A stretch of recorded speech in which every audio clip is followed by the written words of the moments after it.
fiddling around behind stage. Just fiddling backstage with the buttons. Don't you step into the circle, you feel shy. Feel all the fuss.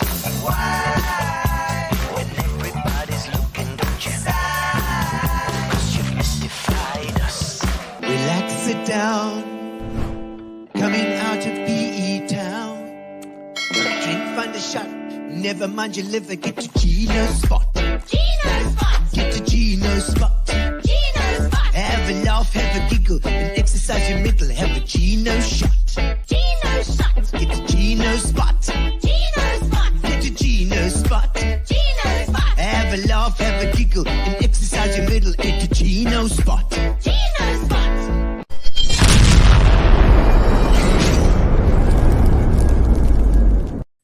Welcome, ladies and gentlemen. We are in indeed, and it is Thursday night, ready for our Gino Spot, our fix this week. Of course, we had a Monday night this week. It was a bit strange, and we had the rebroadcast on Tuesday, and we will be back next Tuesday as well. Don't forget next Tuesday.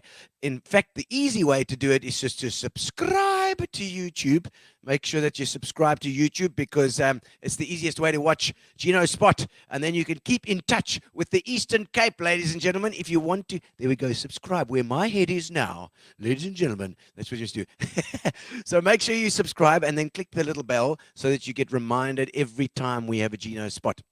And thank you to our sponsors, of course, Spar, our sponsors, and Fitch and Leeds, and also our internet provider, Amobia, who's been fantastic as well as Fat Cats Catering. I think Grace is busy tonight. She's obviously very special thanks to Grace from Fat Cats Catering. They've been fantastic over the while. Whenever she can, she pops in with a bit of chow for us so that we don't starve to death here in the studio.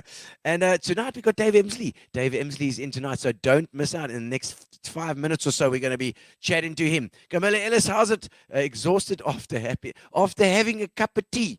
You mean, are you exhausted before you had the cup of tea or after? You know, tea doesn't normally tire you out that much. Brian Wilkinson, how's it from the boardwalk? Of course, Brian, good evening to you as well. Lovely to have you on our regulars. You know, our core viewership has always been great and very supportive. I love it. And there are always new people on board as well. So please welcome to Gino Spot if you haven't watched before. If you haven't watched before, you can pop back again to see all your favorite people. It's a show about connecting people again, making people feel happy and connected to their peers, especially during lockdown. But now they were coming through lockdown. We're carrying on because it's easy for people to log in, and you know, it's the new television. It's the new television, you know, interactive TV. It's like watching TV, except you can send me a comment, like Camilla. Thank you. Before, good. You were tired. I wonder what you were doing today that you're so exhausted, Camilla. And I hope everybody else is well rested and having a good day. It's been a lovely weather today. It's been good. It's our typical PE kind of winter vibes. Nice, not too much wind, a little bit nippy in the air towards the evening side, but otherwise lekker. And so, ladies and gentlemen, we got Dave Emslie coming on very soon. But we're first going to just sing you a song. Let's see let's see where you are, what you're drinking, what you're doing. Tell me, send me a little message. Let me sing to you, and we'll get the show started. Woo! All right. Oh, this is Italian, the song. You like my jacket? I've got a Spa Women's Challenge here going on. Amore, this a woman's Spa Challenge. That's right. It's coming soon. They are gonna be putting it on Facebook and YouTube. Ba-ba-ba-da-da-da. Amor, Mike van Vieren, hello boys. Woo! He says this will be good. Your guest can talk. Looking forward to the show. Ooh.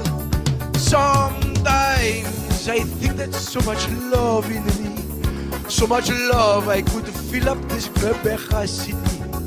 Every day and every night, and even after Camilla's tea, I love to hand some of this Ginny. Amor, thank you, kid. We need some more.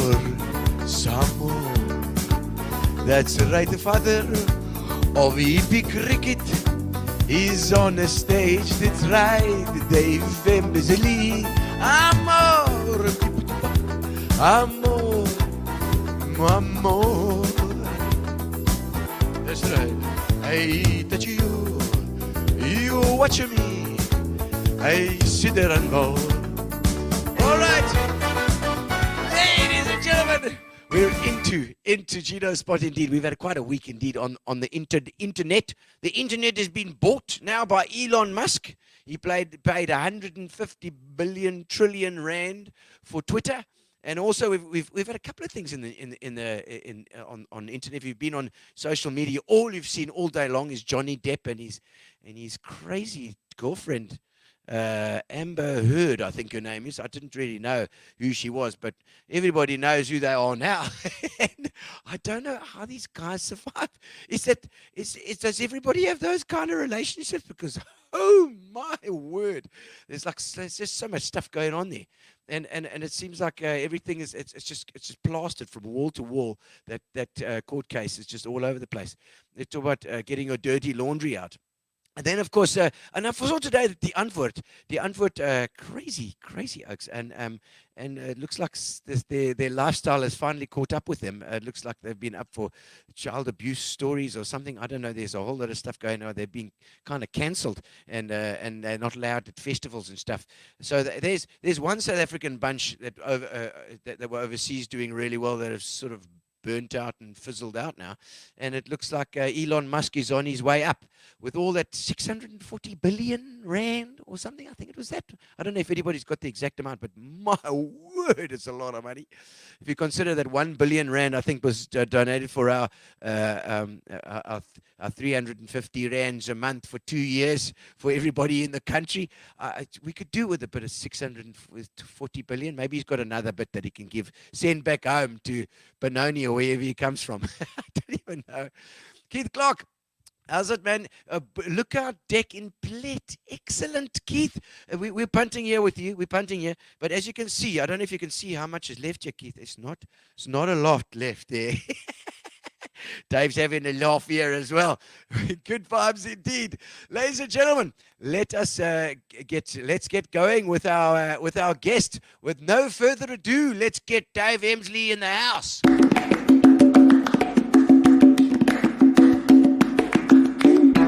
Ooh, welcome to the show. Now it's your time to shine. We're gonna have a lekker chat tonight. Another good time. And we're in. Good evening, everybody. Good evening, Dave. Lovely to have you on. Good to be here. Good to be here. Well done on that opening song. It's just wonderful how people can make up lyrics as I go along. Fantastic. Well, there's a talent to the amount of cock that you can talk. Brilliant. You learn over so many years, But Dave, look, we've been since. We've been wanting to get you on for ages, but since we had you on Carl Baumister's show, that with your stories, we thought we have to get somebody. Somebody's got a bit of the old Albany history as well. I like. Well, I said when I left, you're not going to find me back here, but we're all part of a community. Look, there we all go. All have fun together. It's really a connection thing as well. I mean, people can watch from all over the world, which is fantastic. I think Ronald Minnar is always. I don't know if Ronald's on tonight. Ronald, where are you? We haven't seen you comment yet, but I hope you also he's in New Zealand. He wakes up early in the morning, like 5 o'clock in the morning. We've got Chris Thexton, I know, who's watching from Detroit as well. I know, because I know we'll talk about that just now. Irene Giacconi, do you not remember the Italian? I don't remember the Italian for that. So amor. I just remember the Julio Iglesias version where he may as well sing "You touch you touch me." Send Dave my love from Salem and the other EP cricket dotted around our area, and Pineapple Fun Weeks. Oh, gee. Great weeks, eh? Great weeks. The Pineapple Week. Unbelievable tradition, been going for well over 100 years. Yeah? Just tell me about it. What is it, a cricket? Well, it started off over 100 years ago with farmers getting together at the end of their pineapple picking season. Wow. And they'd all leave their farms. Bathurst side. Yeah, Bathurst, Grahamstown, north of Grahamstown, Carlisle Bridge, and then west of Grahamstown, Salem, Seven Sudbury, Alexandria. Yeah. They get together and leave their farms for literally 2 weeks and play 1.5 days of cricket, sometimes finish at the lunchtime, start the next game that afternoon. Really? Or go to the pub for 1.5 days. And this tradition just grew and grew and grew, and it's obviously, over the years, had its ups and downs. Obviously had a break during the war. Yes. And then probably 20... That's a long time ago. During And then the there's a Great bit of War. stuttering a couple of years ago, and I remember going to a session at the Big Pineapple. Myself, Adi Burrell, Ross Purden, a few other people were there to try and talk about resurrecting it or making sure it didn't die.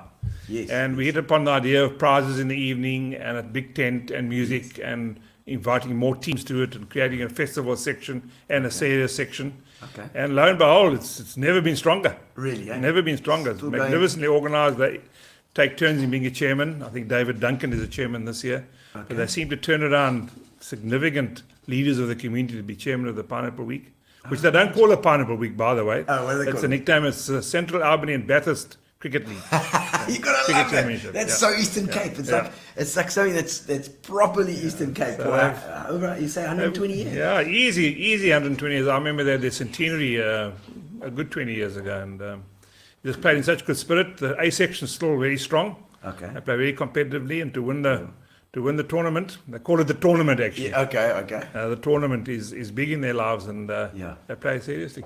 So they go because we were just up at in Plett a little while ago at Ashford. They've got an Ashford Yes. field now there. Yes. And they had the whole bunch of the Rushmeres were there playing the St Yes, I'm Andrews aware of against that. St Andrews guys against who was it? Grey or I can't remember what was the other. I can't remember the other school. It was two schools, the St Andrews and there was another one. I can't remember if it was the PE bunch. I think. It was a Grahamstown and PE. Certainly wasn't Marisport, Elizabeth. No, not Maris. No. Are you a Maris boy? No, I'm a Graham College boy from Grahamstown, eh? Okay. Oh, yeah. And obviously Emslie's 1820 settlers vibe. So all those Albany farmers. Emslie's out there as well. Yeah, we found it ironic. We came out in one of the ships, we're not sure which one. Oh, yeah? And we ended up in a place called Green Fountain, which is beautiful, lush country where Oceana is, opposite Oceana. Oceana, the cheese factory. Yeah, exactly there. So Okay, that's where the M's were allocated. Okay. And for some unknown reason, the leader of the pack decided to trek north or southeast, southwest. Okay. Northwest, sorry. And they end up at Seven Fountains, Oh. which is the sandiest, most infertile spot of land in the Albany district. So instead of being rich beef farmers, we became very poor pineapple farmers. Thanks to the decision of... Okay, now, can you imagine that stubborn bastard, that Emslie, saying to himself, "Nah, I'm going to go out to this Seven Fountains. Sounds wonderful." Ask Dave about the Kenton Kasuga challenge. What is that? That's a recent development actually when you look at the tournament. Yeah. And you look at 125 years, but 23 years ago we were playing golf in Port Elizabeth Golf Club, and myself and Dale Cunningham, Yeah. who's now lives in Grahamstown. He did on the year of Kenton playing Kasuga. Now Kenton is well known, Kasuga not so well known. Yeah. It's between Port Alfred and Kenton. Yes. But all the settlers go there, and all the Butts and the Swarers, and Yes, it- we thought we were good enough, and they very disparagingly called us the industrial site of Kenton. We started off 4 against 4, then you got the shirts, and then we had the sponsors. Asuzu was our sponsors, very that's generously okay, nice, for okay. many years, and Okay. we have the challenge. We've now got 24 people to play, and we've got a trophy. And we used to be very, very proud of it. Well, we're still proud about winning the trophy to the Is extent... this golf or cricket? What? Cricket. Yeah. Golf, sorry, golf. Golf. Yeah. Okay, golf. This is golf now. Yeah, so we rub it in a bit, All right. and we really make the most of it when we lose. And I think Are you with the Kasuga guys or the Kenton? I'm the captain of the Kasuga team. Oh, so you are Yes. captain of the other. Yes. The I don't run it very democratically. What the captain says, captain goes. And I think we're 12-11 to Kasuga now. So it's been a very great contest. Okay, so they go take tally every year. Very robust fans meeting afterwards. Got a bit quieter over the years. One year we came back from Fisher of a Sun, had a bride at our house, and our wives thought we'd been to the dentist because we weren't talking very well. Very The dentist. so we had great fun there. And it's one of those traditions that developed over the years. One year, where our badge is the 2 fir trees at Kenton. They're not there anymore. At the hotel. There's only one left. I Yeah, think. there's only one left. So whoever's hosting it organises the shirts. And the big fir tree gets the hosting name, Kusuka, and the small fir tree gets the Kenton one. Well, one year, Dale Cunningham, in his infinite wisdom and his warped personality, warped sense of humour of his, put the Kusuka tree upside down. So that is a collector's item as one of the shirts. My brother owns, still got all the shirts from. Oh, is it? Oh, Neil. Okay. But Neil said to me, I saw him the other night, and he says to me that anything you say about him is a lie. He denies everything before you even say anything. Well, I'll ask him if he got ill on the boat that went out and see what he says Yes, there. oh, there we go. Neil had a bit of a hard time on the boat out with Lloyd Edwards. Chris Sexton. Yes, Wow, Christopher word. Preston. There we go. Greetings, Dave. How's it from Michigan? Couldn't miss this one. That was from when you. Man, that was good old Delta days. Okay, Yeah. I got hold of this guy called Chris Sexton. I said, if you want an interview grad trainee program, you better get here tomorrow morning. He was then in Tabazimbi or northern Transvaal in those days, and he got in the car, drove overnight. Yeah. I looked at his CV and I said, we're not so sure about you Cape Town guys because you'll get your experience here for a couple of years or maybe 18 months and then you head off to the mountain. He said, Dave, I promise you I want you. Give me this job, this grad trainee program, and I'll stay forever. And in fact, it has. You did. So well done to you, Chris, for keeping to your word, and thanks for the connect. Well, he said that you were a great boss. I think it was for a couple of years, and he said that you were very good under pressure, by the way. I like a bit of pressure in my life, eh? Is it? Oh, yeah, I don't mind a bit of pressure. He said you were very good under pressure. I love that. Let's just slot straight into the history. So obviously, were you born in Grahamstown? I was born in Grahamstown, not so long, a couple of days ago, 19th of April. Oh, really? Last week, so it was 67 years ago. 67 years. Yeah, and age of 5, I was packed off to Salem Primary School, Oh, yes. called the Salem Academy in the old days. Between Grahamstown and Kenton. Yeah, between Grahamstown and Kenton, correct. Lovely school. What wonderful teachers. Started playing tennis at the age of 5. Played my first cricket match at the age of 5. In fact, we played against Kingswood. A match when you're 5 years old? 5 years old, turning 6. And I remember my dad was the umpire. Come on, out you And I go. got my pads in front of the ball, which I often did later in life. I never learnt. And he had no option but to give me out LBW.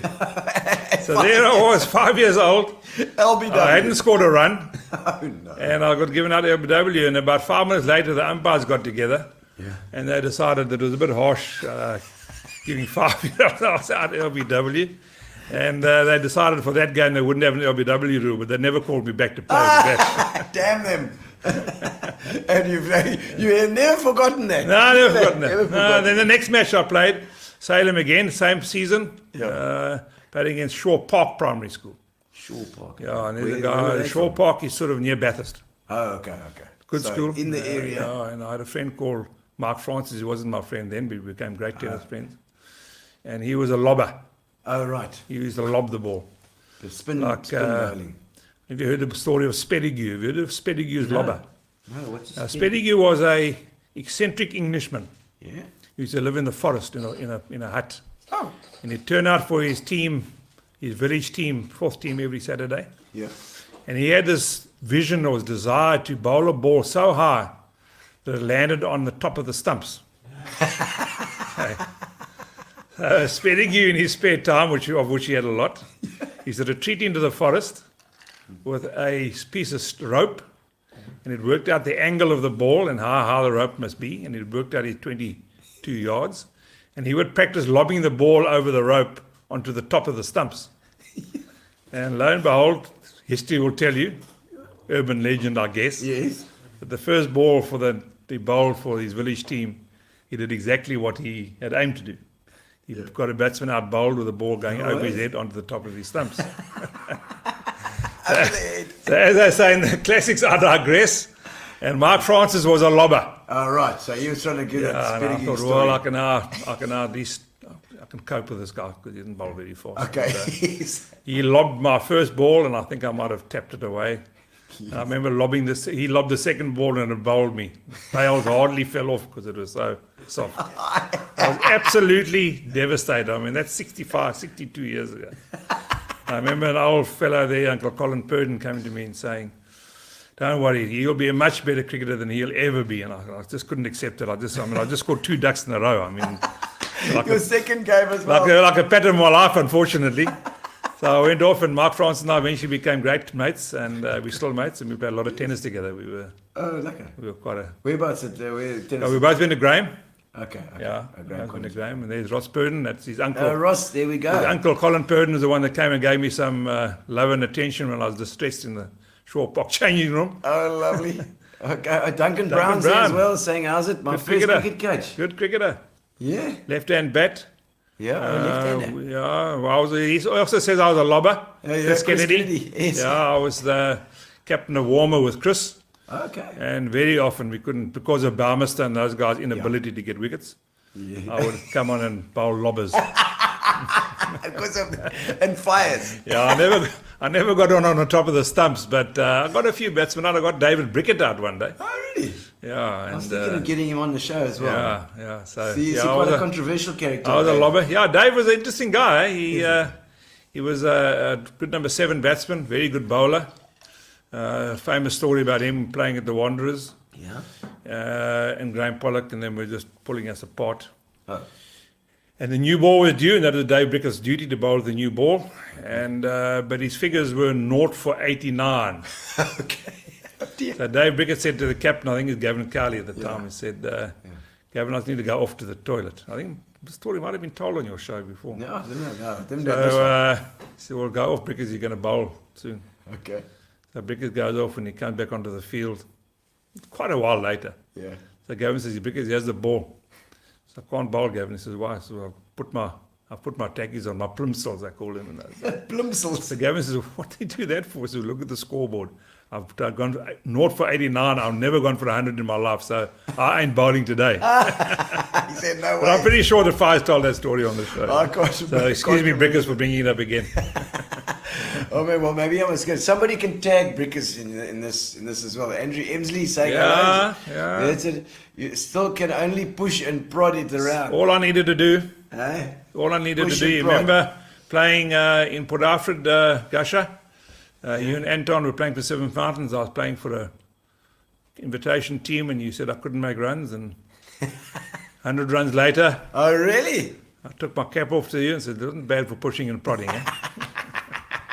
It teased me a lot about my pushing and prodding. It wasn't very pretty to watch, I must be honest with you. It was mildly effective from time to time. Okay. Oh, good. But I mean, you were captain of that Warmer team. Eh? Yeah, I captained sides most of my life. I was somehow there was just had such a great love of cricket that I was always at the forefront of whatever I was doing when it came to cricket. And I suppose sometimes you show your love for cricket and your enthusiasm, and you just give them a captaincy. Well, also the enthusiasm would go through for the captaincy because you pushing the other guys to do what. That's you try to do that. I don't think I was a particularly clever captain. Yeah. But I certainly had a bit of enthusiasm, and guys tended to follow me and sort of try and lead by example as much as I could. Duncan liked you. Yeah, Duncan, we had a very good team. We had an 11 team. I think, if I'm not sure, about 10 of the 12 or 13 got into the EP under 13 side when they played. They were a good team. Okay. Where was that?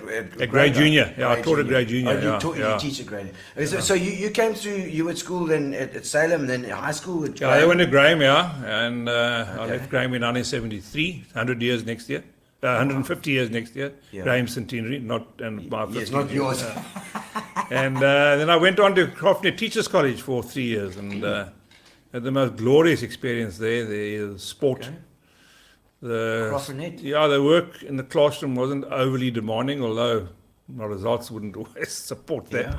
Yeah. But we had fantastic time there. We played a lot of squash. We played a lot of cricket in the local farmers' league. We played tennis in the farmers' league. We were playing soccer for them. Yeah. We went on tours. We just had the most marvelous time under the guy called Stan Morgan, who was in those days you called it phys ed, human movement sciences today. Yes. He was our phys ed lecturer, and he just galvanized us and gave us such a wonderful experience, and it was just such fun being there and getting to know the local community. And I mean, Croftnet's a lovely spot as well. Yeah, it's fantastic. But no, I mean, you play all sorts of sports at school. Yeah, mainly cricket and tennis, eh? Squash was very much of a Cinderella sport. Okay. So it wasn't played at school level. Okay. So a while I fancied myself as an athlete. Yeah. I have in my box of tricks at home a trophy, not a trophy, a certificate Yes. for coming third in the EP under 12 high jump. Hey, yo. So I was a scissors specialist. Oh, really? Oh, my soul. And then Fosbury Flop came along. Yes, yeah, that changed And things. yeah, well, Graham College didn't have the money to buy proper mattresses. Oh, right. So it's a Fosbury Flop onto hard sand. Holy crap. And Yes, as you break a your neck. fella man. called Joe Tutu, who's an international high jumper, to come and coach us or coach me. So I thought I was a protege. Okay. And after 2 or 3 sessions, I'd Mr. Tutu, I think I'll stick to cricket because me Fosbury flopping on this hard sand is not It's not going to be not like my idea of fun. So yeah, there's mainly cricket and tennis as I thought. We had an unbelievable rugby side at school in those days. Cheeky Watson, Ian Bodle. We had some absolute legendary times. So we sort of paled into insignificant in terms of importance in the school as far as sport is concerned. We're like 5th team rugby. Yeah, no, I didn't even get close. Under 15, I decided that was it. Okay. Yeah, Colts. those high balls were too much for me. Yeah. Especially a coach who insisted I catch them out the air when I thought letting them bounce was a far safer idea. Clive Exton says, Because, I haven't seen my friend for some time, eh? Where's I have to go Clive? to Joburg. Clive's in Joburg, Oh, yeah. left arm spinner. Okay, yes, I remember.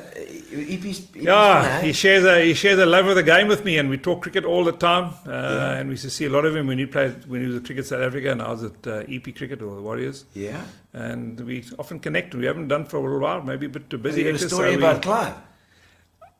Not really. Well, no, I do have. I mean, Mega Pro is a sports management company. Oh, right. And he worked for Mega Pro, and they twice took us to Lords to watch South Africa play. Wow. And Clive was our host, and what a host he was. Just nothing was too much trouble for him. Magic. What are you doing now, Clive? Put it in the comments for us so we can see what you're doing. And I mean, I think it's, as you go through these, your schoolmates, so you still mates with a lot of the guys from school. Yes, we were quite a small school in those days. I think we were 39 in our matric class, so people do disperse. Yeah. So I've tended I can't think of a good friend Murray Coombs is around in town. I can't think of that many that are in and around Port Elizabeth. The in matric with me. Mark Francis was in East London. Okay. We had a guy called Dipstick Purden. There are quite a few persons out there, isn't there? Grahamstown are very well known for their nicknames, and all the Purdens out there. yeah, and then Dipstick Bryce's, Purdens, Emsleys, Clayton's, Longs. Cunningham. Yeah, Cunningham's more Alexandria way. Alexandria. Yeah. So the families are still there. Yeah, they're still there. They're still there. I've read some stuff about those farmers. They've had it tough back there. Yeah, no, they've had a tough ride there. The pineapple farmers, I think, have done well. Dave, I jumped into Cadillac Jacks through the window. Some kind of, really? Chris Kennedy's got an elephantine memory. In the old days when you had a queue to get into pubs, Yes. I thought, well, I'm not going to stand in this queue at Cadillac Jack, so I climbed through the window.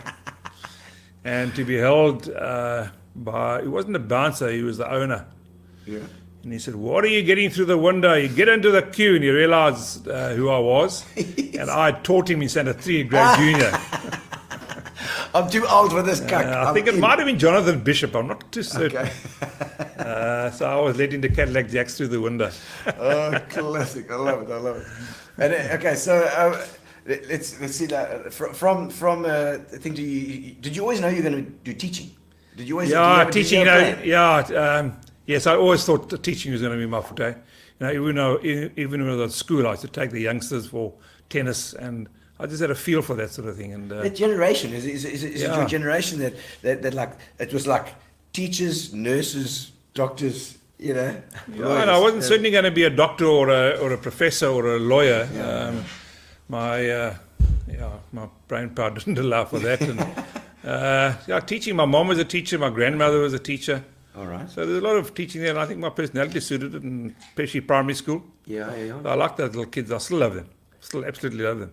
And your siblings, you got? I know it's Neil and Yeah, it's got my sister in between us, sister. Who's your sister? Sandra Beelby. Sandra. Yeah. Okay. She also played a little bit of provincial sport. She played badminton for Midlands. Oh. Midlands, a little province of their own in Grahamstown. Okay, okay. So I never played badminton. Was that myself. like P in district? Yeah, it's like Right, P in eh? district. Yeah. Yeah. So It was the old tennis thing. P yeah, in P in district. district, correct. Yeah. So the Midlands was a provincial team. Okay. And my brother played for badminton, but I was maybe out of school by then. So Okay. yeah, and then And so your sister, brother, and then I know that Robin Williams is an MC. yeah, as well. she is. Her dad Neil Emslie. Yeah, okay. Dad Neil Emslie, Another who Neil. taught at Selborne, Okay. and he's very well known for his war stories. Oh, really? Yeah. And the war. Yeah, and Somebody take. there's Robin, Mark please. Sacchi. His wife teaches. Sacchi, His very wife teaches Joe. Teaches with my son Duncan in New Zealand. Oh, New Zealand. There we go. that's He's what woken up exactly early what for us. Mark was a great supporter of the Warriors when Chevrolet were our sponsors. Yes. Yes. So hello, Mark, to you. It's, We wrote the song. We were just talking about it. We That's wrote right. the Warriors song That's for you right. guys, Yeah. and it's fab. So what time is it, Michael Sacchi? What time is it in New Zealand? It must be bloody early, man. Wendy, I see Wendy Thompson as well saying, "How's it?" That's when we met you at Warmer. Was Dave Winnie the wicket keeper? He was indeed. He was he? indeed an unlikely looking wicketkeeper, but quite effective. Oh, really? He wasn't a born athlete, Yes. but he had good hand skills, and yeah, he was a good wicketkeeper. Was Dave Winnie. That must have been that was Wendy's one of Wendy's Correct. husbands there along the way. You know, I don't know how many husbands it was, Wendy. Two. She's married to Paul now. He's an absolute legend. I know, but yeah. So. Cheers, Casey. You kind of knew that you were going to be teaching as well, and you obviously were attracted to that. But you went out of that too. Where was your first? Yeah, post? my first post was at Grade Junior, but I did a detour via Rhodes University. Ah, okay. So once I'd done 3 years, I got into Rhodes because I had a lot of friends at Rhodes. Okay. And it looked like quite a good place to be. Yes. And it proved to be too good a place to be. I Yes, guess. lots of smoking and drinking. Yeah, not so much smoking, but sport and more Yes, sport. okay. Dude, so not enough work. And then my mom tapped me on the shoulder one morning and said, you know, there's a post going at Grade Junior. Yeah. I think you should apply for it. I said, I think that's a good idea because my marks are due to emerge soon. They're not going to be pretty. Oh, dear. So I found it easy in those days. You know, you found I was playing a bit of cricket there, so probably knew my name a bit. So Yes. found Charlie Pouts, late Charlie Pouts, and he was acting headmaster at the time. Okay. So yeah, I come through for an interview, and I had no suit. Stopped at Perry Hurwitz's shop and bought a suit. Perry. Yeah. Is that Perry's? Perry's the Perry's, yeah, there, yes, in yeah. Westbourne Road. Went to the petrol station, put a suit on. I don't know why I didn't change petrol his Perry's. And off I went to Charlie, and we had a half-an-hour chat. And he said, "Well, we're pointing into the post. When do you start next year?" And Gee, had 8 wonderful years at Grade Junior. Pat Clark, a guy Okay. called Noel Church, Charlie Pouts. Who was the principal at that time, or the rector at that time? Yeah, Teddy Griffiths came. And Dieter Parkendorf, I think, was the rector of the college. Dieter Parkenoff was there probably until the 90s, I think. Yeah. He was, yeah. So I had 8 wonderful years at Grade Junior, coaching sport, teaching in the classroom. Okay. I was quite good in front of the class, not so Yes. good administratively. Marking But books. I think that's a lot of teachers who say Marking that. books wasn't exactly my forte. You know, when you get 39 Grade Junior Standard 3 begripstoetsbooks on a Friday afternoon, they've got to be in on a Monday morning. Oh, no. And you're playing cricket against Union on the Saturday and the Sunday. Ay. There's only being one winner there. It's not going to be the books. Graaf Renet too. Yeah. So those didn't get marked. Yeah. They just got marked very quickly. Was that Oh it? yeah, so then I did 8 years there and sort of maybe looked for greener pastures and found it at Delta Motor Corporation. Yes. Okay. So you went to Delta. Was that in HR then? Obviously. Yeah, you know, most teachers sort of move into HR. Yes. It like seems to be a natural progression. Yeah. And there again, 5 wonderful years because Delta was a fledgling organization. They'd done this management takeover. Yes. They were full of vibe. They were corporate. Yeah, the guys there. I mean, that was old George Stegman and I think Paul Sherman was involved there. Yeah, Paul came in a bit later. George and Keith Butler-Wheelhouse actually masterminded the management takeover, and they had a group of directors. So they were a big corporate, but acted very great entrepreneurial spirit, and so you had an opportunity to use your skills there without being bound to corporate stuff. Okay. Yeah, And, the larger corporate. So yeah. they really had to run this thing. Yeah. This ship really sort of in a lean way, I'm sure. I mean, in your game in the music entertainment industry, George Stegman was he was an interesting guy. George, he was full of fun, and he started a band called Sounds Automotive. Did he? I think Chris Texton played in that band. I'm if not sure. mistaken. I'm sure you would. It sounds automotive. Yeah. Fantastic. Somebody And, tag George Stegman as well, because George has been on the show every now and again and commenting. And they would not lose an opportunity to perform in front of everybody as they performed at the end of the year party. Sounds Chris Adams. Chris was Adams also there. on He's now moved up keyboards somewhere else. as well. I can't remember who's there, but I'm sure Chris Texton Chris would have Adams played in that Chris band. would have been on bass. Chris Yeah. Texton would have been on bass, and Chris Adams would have been in there for And sure. George, I don't know what George was on, but he was front and center of everything that happened. Excellent. Who was singing? I wonder. I don't know. Maybe George was singing. I guess he fancied his voice. I don't know. But it was fun. It was great for fun. Sure. Yeah. I'd like to see your workmates Yeah. actually for part of the band. That's great. So tell Gino about the Hazard. The Hazard, my word. The late Hazard makes me very sad when I think about Hazard. Chris Kennedy, working at VW at the time, had a work colleague and said, listen, I've got a son here who doesn't play sport, but he's mad on cricket, a keen scorer. Yeah. Why don't you sort of take him into your club? So Hazard came to Old Grey, his first game, Yeah. in a big green Granada. Granada. Ford Granada. The fastback one. Yeah. That's And he right. got out of the car and he scored and he was very quiet and did his job and went in the pub afterwards and 1 beer, 2 beers, 3 beers, 4 beers, 5 beers. Then it's time to leave. It's now 11 o'clock. But Hazard doesn't know the Old Grey geography very well, so he gets into his car Granada. and we say, oh, yeah, okay, yeah, Keith, because his name was Keith in those days. Yeah. So now he's fine. Well, he didn't quite get out of Old Grey. The terrace on the police station side of Old Grey saw the front of his Granada. And he was stuck. And then he became our scorer. And then one day, we were playing in Grahamstown, and he arrived a bit late for the game after a very heavy Saturday night. And he had a sort of green jersey on that his grandmother had knitted him, one of those real classic homemade jobs. He had feltskins on, pair of denim shorts. It wasn't a pretty sight.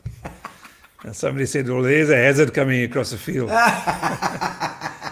And then Keith Haddon was then known as Hazard for the rest of his life. He became our legendary scorer. Excellent. And then he graduated to St. George's and he ran the score box there for many years and then worked in our office at EP So St. Cricket. George's EP Cricket as well. Yeah, so Hazard was a great character. He was captain of our hockey team, the Warmer Willows. We formed a hockey team that played in the 4th League. Okay. And he was our goalkeeper. That's a joy. That fourth league is going to be fun. No, it was great fun. We played against other teams, the Buccaneers. I remember being one. Yeah. So it was Sunday mornings. I don't know what we were doing, playing golf, hockey at 8:30 on a Sunday morning. We were all little young families at home, but we did so. And Hazard was our goalkeeper. Bit like a sieve, left a lot too. Let's not lie. But we had great fun for a couple of years. So yeah, Hazard is a good man, and unfortunately he passed away. Took the bowls later. Okay. Yeah. Bowls is another thing. So it's always those sports go from like you go from the more hectic, from rugby to hockey to soccer to where do you go? Where do you go to? I see Chris is giving us a comment there. It was George singing. Oh, There we go, George singing. Wayne Asher on the guitar. Wayne Asher on the guitar. Yeah. The automotive sound. Sounds automotive, I Sounds recall. automotive. That is so funny. Oh my word. And then they shipped me to Joburg. I thought, well, I should go into marketing. I thought I suited there. Okay, so I was quite keen to go. I thought, well, maybe I've been in PE and Graftnet and Grahamstown all my life in Salem, Seven Fountains, Kusuka. So I needed to broaden my horizons, so I went. And actually lived in Pretoria, and you could drive through to Joburg quite quickly in those days. And worked in the marketing department for 2 years in the fleet department. And still with Delta. With Delta, yeah, I played cricket for Harlequins. It was quite a change from getting into warmer at 6 o'clock in the morning, taking the covers off, mowing the pitch, marking the pitch, getting things ready. Very, I won't say unprofessional, but very hands-on type of life. And then you get to Harlequins, very professional, lots of money.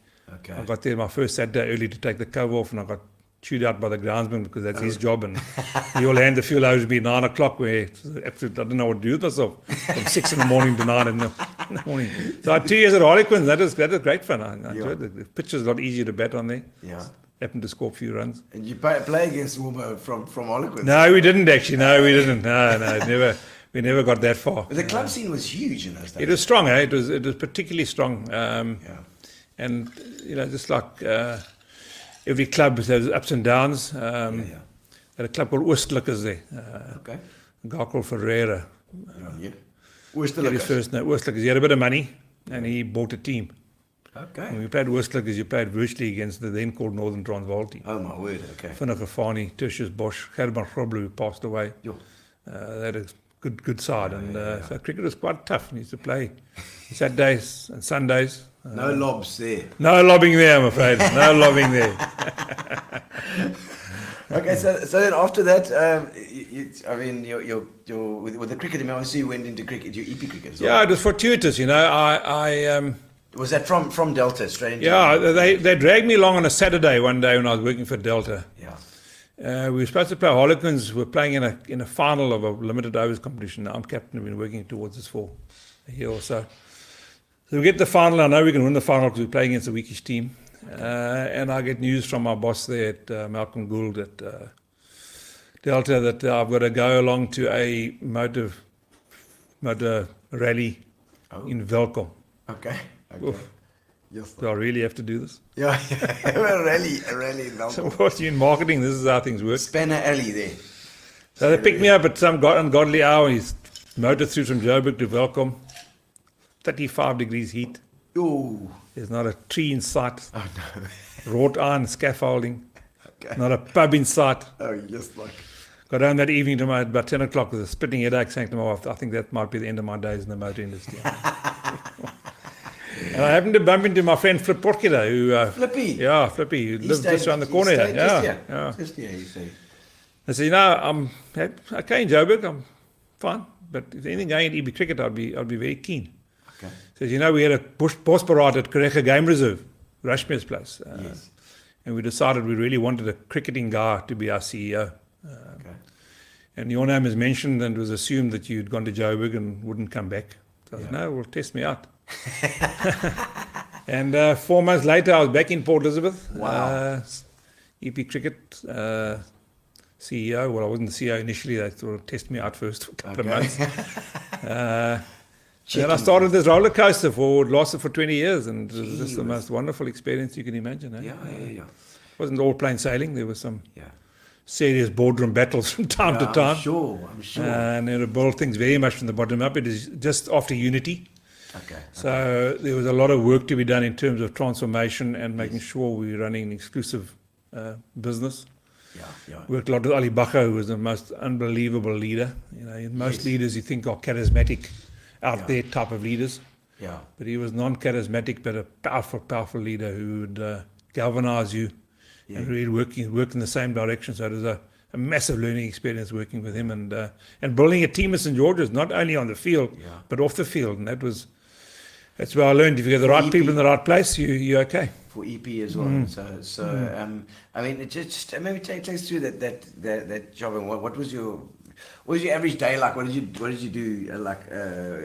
Oh, there we go. I see. Oh, there's a story. Gary's just asking you. There's a story about the national anthem. Dr. Ali Bacher. Yeah, we used to have. About that. In about 95, Australia came out. Yeah. And Colin Eager was the manager of the Australian side. And one way or another, his daughter stayed with me, Helen Eager. Okay. And I heard this behind the scenes talk all the time. And we were involved with it as well. About whether the national anthem should be sung at the beginning of every series or whether it should be sung at the beginning of every match. Yes. Now, previous to that, the CEOs and Ali's had discussions at meetings, and Ali's opinion was that he wanted one common PA announcer for the entire series. He didn't think ours were very good. We had Darren Mann. Sorry, Darren, about that. I think Darren was very good, but I think there are probably some weaknesses at other provinces. So he tied everybody with the same brush. And we had this argy-bargy with Bucky. You know, so we've got a relationship with our people. They do a lot of favours for us. Yeah. This is a plum job for them getting international. Now you yank it away from them. Yeah. Eventually, Ali, as Ali tends to do, get his way. Okay. So we lost that battle. All right. But behind the scenes, I'm hearing Colin Egan and his wife talking about this national anthem debate all the time. So again, Ali wins because Ali does win. Yes, okay. And South Africa playing Australia, one-day international at St. George's. Yes. And I'm standing way back in the duck pond. I always put myself in the duck pond when a game started so I could see everything happening below. Okay. Yes. And I could see the Australian players down below shuffling in their queue and so having people waiting patiently. And they sort of, the music had started. What the hell is going on? I'm a very good musical ear. Yeah. Unlike you, okay? Yes. I couldn't sing a lyric like you at the beginning of the show. Yes. and the phone rings. Dave, what the hell's going on there at St. George's? I was, Ali, I really don't know. What are you talking about? He says, they're playing the wrong national anthem. So I listened. They're playing Waltzing Matilda instead of... They go out there and sort it out immediately, as if it was my fault, as if it was my PA announcer. But we, Those their PA, they got the wrong anthem. we laughed about that for years, and I think Ali sometimes regrets not putting it in his biography. So, The Waltzing Matilda, can you remember? And I always say to an American guy, isn't it that thing about the what's the American national anthem, the one with the buffalo roam and no man, Gino, that ain't that's what's it called. I can't remember the name of that. That's Home on the Range. That's not the American national anthem. That's Home on the Range, man. I'll tell you a song you don't know. What? The national anthem, or the anthem of the Corredo area. Corredo. What's it called? That valley there. Oh yeah. Yeah, Corredo. What that is area. it? Thank you for this. Yeah, thank you, Jubatina. Don't cry for me, Jubatina. There we go. Kevin Freeman was saying there. Back when EP cricket flourished with a proper leader like that. No, I wouldn't say it. I would have flourished. We were always pushing uphill. Financials was always a bit of a battle. Was Kevin playing there as well? Yeah, I think he did play. I don't have him playing for EP, but I do remember him around. Okay. Yeah. Tim Mason says you're a top golfer this year. I'm a terrible golfer, Tim. Hey? You're going to get... you're going to grow horns. Davey's now a top You're going to golfer. grow horns, Tim, for telling me I'm a top golfer. Once it's written there, that's what it is. No, I'm an appalling golfer. You know what, that golf is got it's the one sport that can really teach you a lesson. Yeah, it's a tough sport, eh? Is As is bowls. I've taken up bowls recently, and really? you go along to your local resort and you play bowls with your friends, and it seems easy, but when you get out into the real thing, it's tough to keep consistency going. Try and keep it at the kiki, whatever the story is. But I found cricket difficult as well. I found tennis difficult. So. Chris says Tim is a liar. No. And are you still playing a bit of tennis now? Yeah, I do try and play. I'm nervous of not playing tennis because I enjoy it so much, number one. Yeah. And number two, if I get out of it for too long, then you never go back to it. So Yes. I try and get out there as often as I can. It's Yeah. not nearly as often as I should. At a club, yeah? Yeah, I played for Victoria Park Oval, which was one of our recent success stories in tennis. Oval. Oval was struggling. VP was struggling. Yes. So we joined forces Okay. Do you play now at VP? at VP. Yeah, I Okay. stood down as chairman. Okay. And the club has never looked back since Right, the since day day I one. stood down. Yeah, Oh, Claire fantastic. Cowan took over, and there's That's massive Eddie Mac, enthusiasm. isn't it? That's- They're right next to Eddie Max. Yeah. Yeah, okay, yeah. No, Yeah, and so my boy, I'll never forget we played. I think we played a bit of tennis there. I think we did. We played tennis, and then across is a soccer club across the field. I think. Yeah, we used to play cricket there. Yes. Tombstone Gulch, his nickname was, and they were a wonderful bunch of guys. The Victoria Park guys. They were called Victoria Park, and then they became Pirates. Okay, because I remember my son must have been about 7 years old, and he disappeared from the tennis club. I thought, where the hell is my boy? And we're looking for him, get him at worried. We're all over the place, and we go across there to that clubhouse there, and I check him watching watching the oaks chugging through through a big pipe. Yeah, it would be. and a Yeah. beer. I say, my boy, you better come out. Let me not teach you the wrong thing. Yeah, the Victoria Park guys were homemade cricketers. They didn't have that much finesse. But they fought hard. They were tough to play against, and they had great spirit. I mean, I remember them. Well, Fires is one of them, isn't he? Yeah, Fires, I went to school there. I don't think he played there. yeah, He okay, probably okay. didn't pass the trial when he went there. They used to call themselves the Chippendales, and they weren't exactly the Chippendales. But they, Chippendales.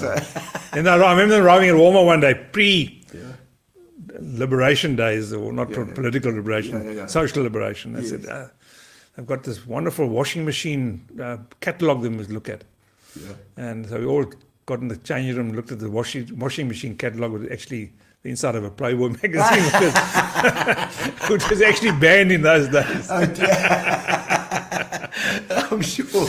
The Chippendales, they were wonderful, yeah. Stuart Potter says, please send Gail and my best regards to Dave. Excellent, man. Hello, Stevie. Stewie, is it the photographer, Stuart, right? Yeah. Yeah, that's the man. It's great pictures. He's going to take some good pictures of my shows as well. Is he? Okay. Yeah, very nice, yeah, very nice indeed.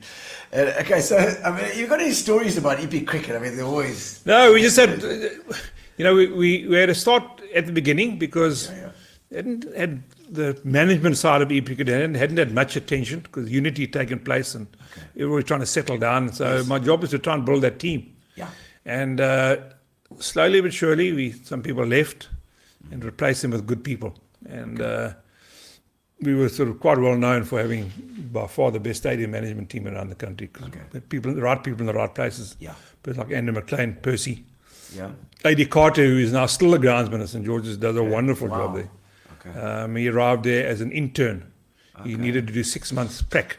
Yeah. And I could see the quality of the guy. He started his own hockey club and he just looked like a good guy, but we didn't pay him anything and we had nothing for him on the field. So he was my PA for a month. Oh, right. Okay. You have to give me And then I said, well, after 6 months, this guy's too good to let go. So we gave him a junior groundsman job. And then a guy called Norman Gerber joined us, who was a handyman, maintenance man, par excellence. Lee Dysel became the next. Shanae Carter started there as a...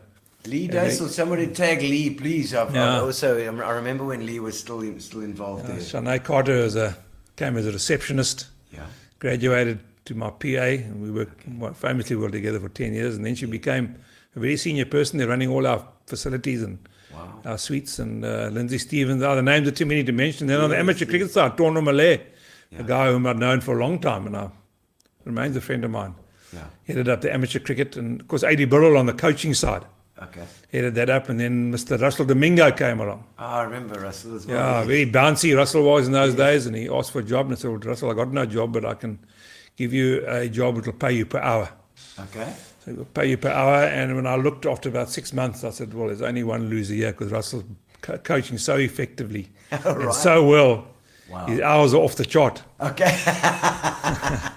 So I thought, well, it's going to make economic sense to put Russell into our full-time staff, which I did. Fantastic. And the guy started as an under 13 coach, and went to under 15, EP under 15, under 19, and it's history, EP, Warriors. South African team, wasn't he? South Africa, Bangladesh. I mean, he's just done an unbelievable job with it. And he played at Warmer with us as a youngster. Warmer as well? Yeah. Wow. Okay.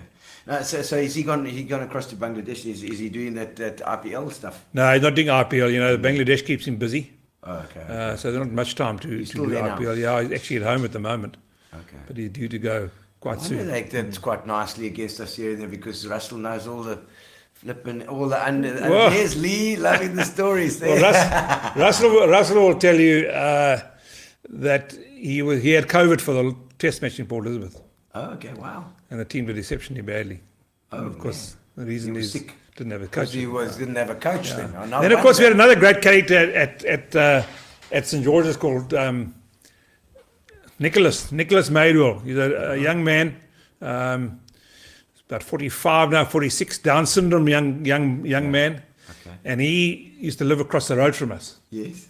It's from St. George's. And he used to find his way to St. George's and work for no pay. He'd work a bit here and work a bit there, and he became an absolutely integral part of the fibre and the social fibre of St. George's. And he came from Bulawayo, and he couldn't pronounce the name Bulawayo. So he said he came from Balawala.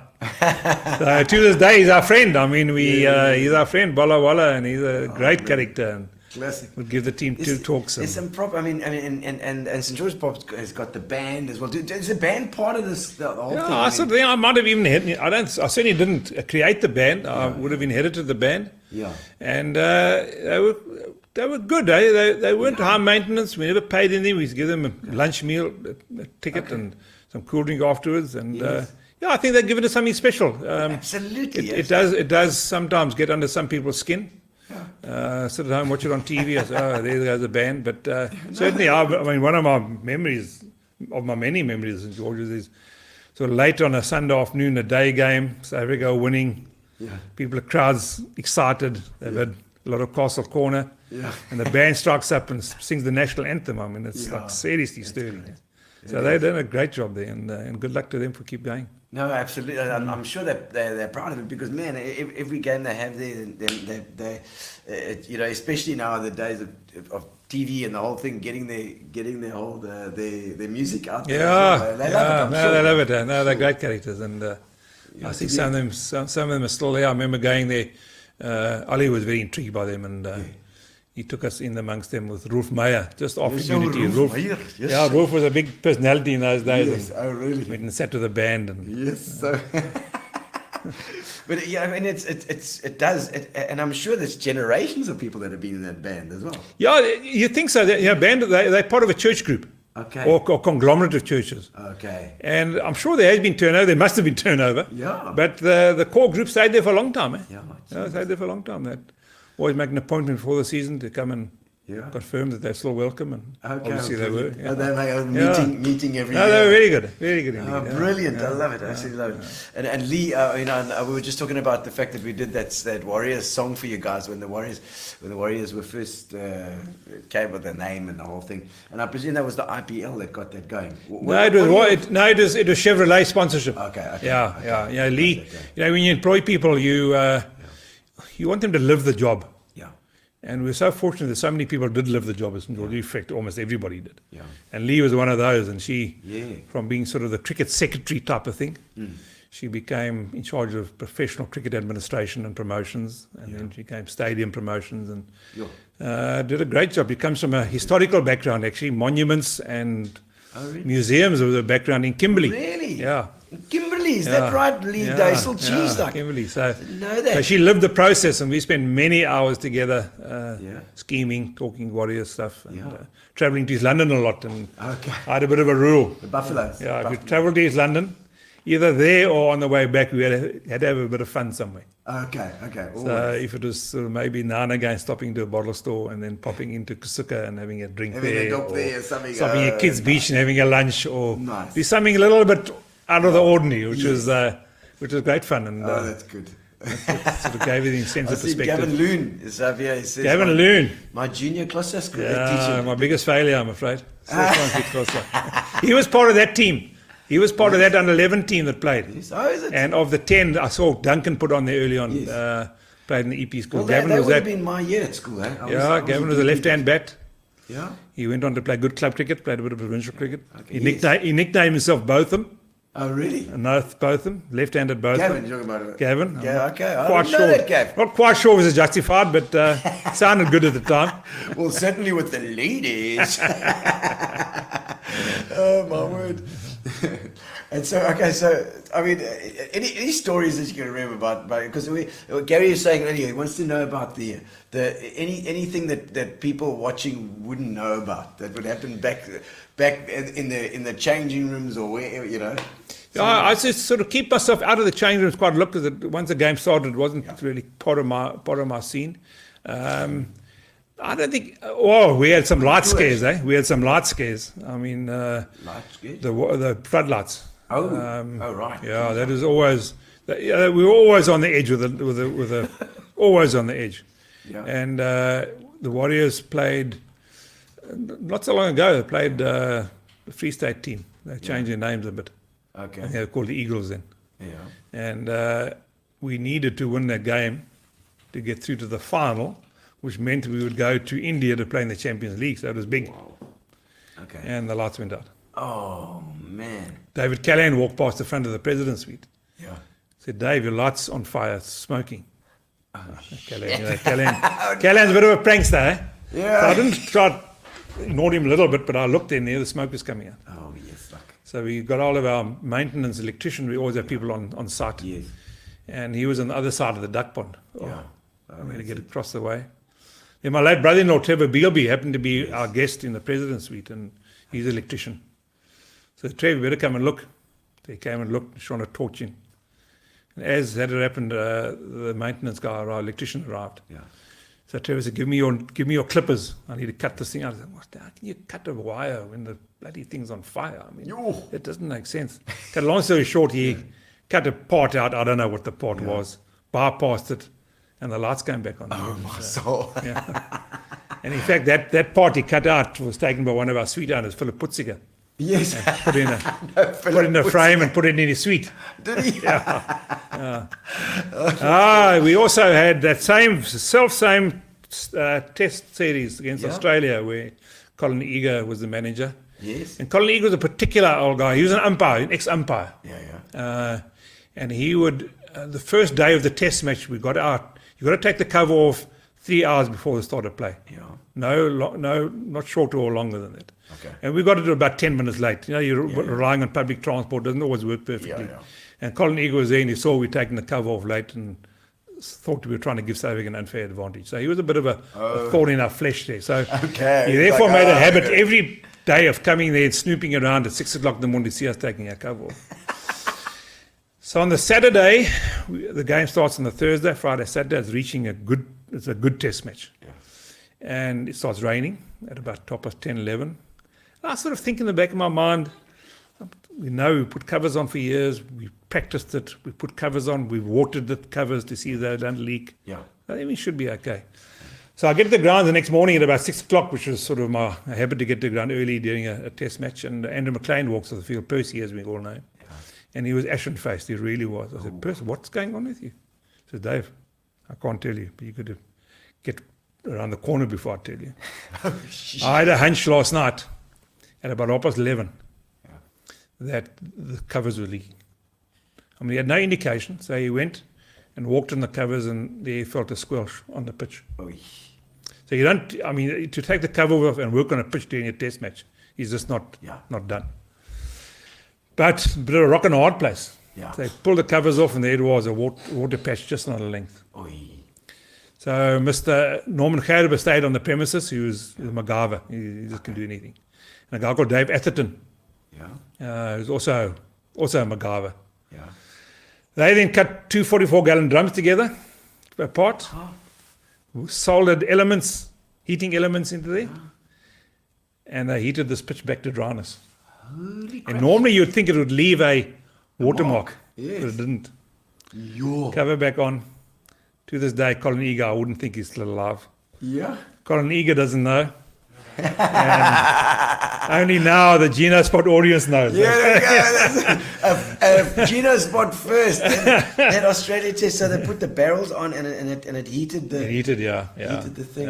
And didn't even leave a mark. Didn't leave a mark. And that test match actually ended, I speak under correction because you get hazy after a while, with South Africa losing but coming close to winning, and Steve Waugh saying it's one of the best test matches he ever played in. So thanks to the MacGyvers,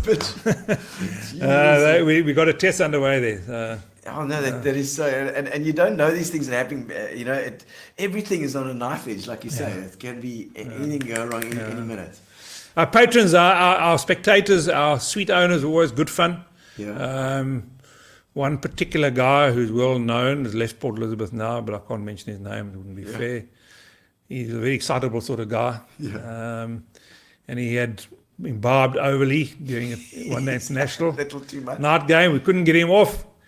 And one of our barmen, who's a businessman in town now, also I won't mention his name, they contrived to get this businessman into a headlock. They put him in a wheelie bin.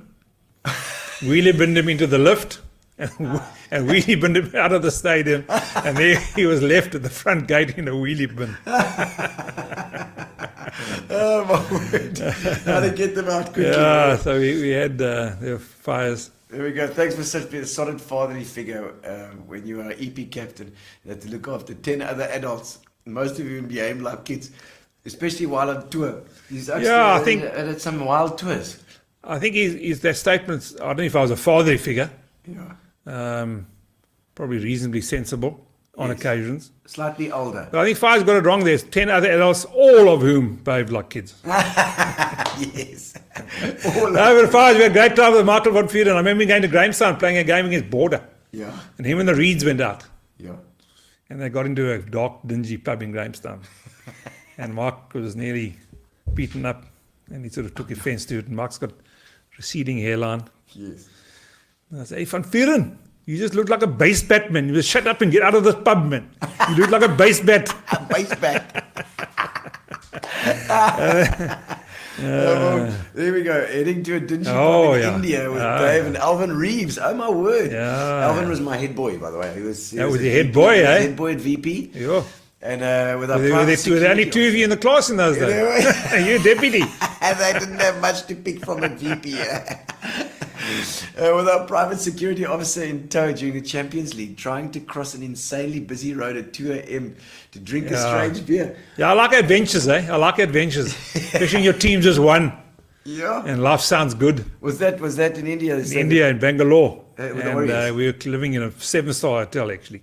Oh, I forget what it's called now. a 7-star hotel. And I knew this pub I'd been to because I like to talk to the locals and just get in the mix there. And Oh, yeah. I pulled them across there and they were absolutely flabbergasted and had a few beers there. Across the road like that. Yeah, I know Reeves actually still hasn't bought me a beer to this day. So Oh, yeah, he's a bit tight ass, I eh? suppose he'll buy me one day when he sees Yeah, it. somebody tag Alvin, please.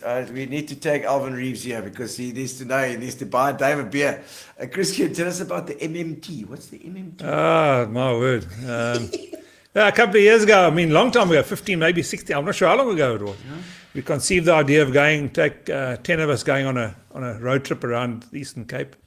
So we leave on a Thursday, Friday, Saturday, and come back on a Sunday. One person's in charge, and that person books 3 different venues at 3 different nights, and the rest of the group don't know where you're going.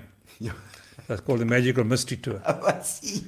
And we've had some wonderful fun on that Magical Mystery Tour. So you just jump in the bus and... Yeah, you don't jump know in where the you're bus gonna and off we go, yeah. We were very, very aggressive in our drinking and our partying in the old days. Now we've got a little bit slower.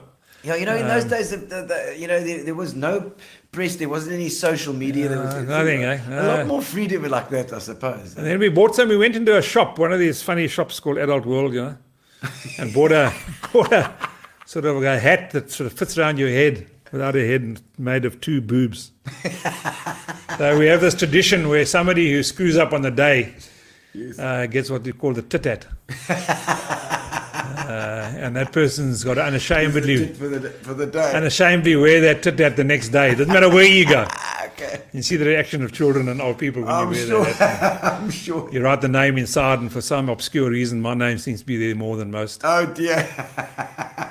Well, you were one that bought it in the end. I suppose. And there was a message there of my bestest cousin. Who is that? That's Helen Buerta. Helen bought Yeah, it. Helen Buerta. She had a few surnames in her life. Okay. She was Arnold, Buerta, Marais. Had a few surnames. Okay. Beautiful lady, beautiful girl, woman, lady. Yes. Does well in Cape Town in the paint Cape industry. Okay, So we haven't seen her for a while. She normally comes to Kusika. Oh, lovely. But I'm not sure whether age is taking a toll on her or whether she doesn't like her cousins anymore. But, we hope She has see to her buy you soon. beers every time she comes. I know. Sometimes she adds a bit of fat onto her stories. Okay, Oh, really? Well, that doesn't sound. That sounds like an Emslie thing. The story's always very good, always good. But we suspect sometimes got a little bit of what they call in the battle. They got a bit of vat on them. Who was the naughtiest So we call her. Sometimes we call her. We think behind her back, but we think we call her Enid Blyton because there's still Really? a little The bit stories, little bit eh? fanciful sometimes. Like a bit of a novel. Okay, the naughtiest cricketer. Who's the Hey one who's man, full of cuck? I think Callahan probably. Callis. Callahan, he wasn't overly naughty. Yeah. He just never he was always on the go, He always had things, he always laughed about things, he always, he would always, you fly to somewhere with a team, and he would go to the newest guy in the team and say, well, let me have a look at your boarding pass.